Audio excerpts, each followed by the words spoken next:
दोस्तों, क्या आपने कभी सोचा है कि एक ही शहर, एक ही नौकरी और एक ही इनकम लेवल के लोग, फिर भी कोई करोड़पति बन जाता है और कोई हमेशा पैसों की टेंशन में रहता है?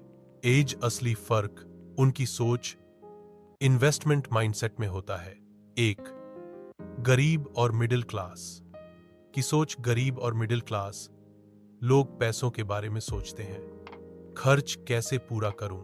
उनका पहला फोकस होता है सेफ्टी, रिस्क से बचना और खर्चों को मैनेज करना। जैसे ही उन्हें सैलरी मिलती है, सबसे पहले ईएमआई, बिल और रोजमर्रा के खर्च निकालते हैं। बचत, सेविंग अगर रह जाए तो एफडी या बैंक अकाउंट में रख देते हैं। यह यानी उनकी सोच है पैसे को बचाओ और सुरक्षित रखो। दो, अमीरों की सोच। अमीर लोग पैसों को देखते हैं, मैं इस पैसे को अपने लिए कैसे काम पर लगाऊं। उनकी सोच है कि हर रुपया एक कर्मचारी, एम्प्लॉय की तरह है।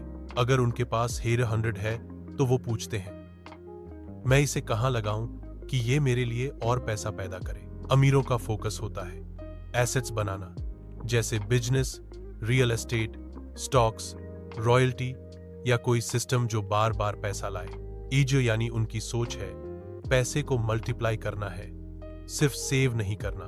तीन, रिस्क को लेकर सोच का फर्क।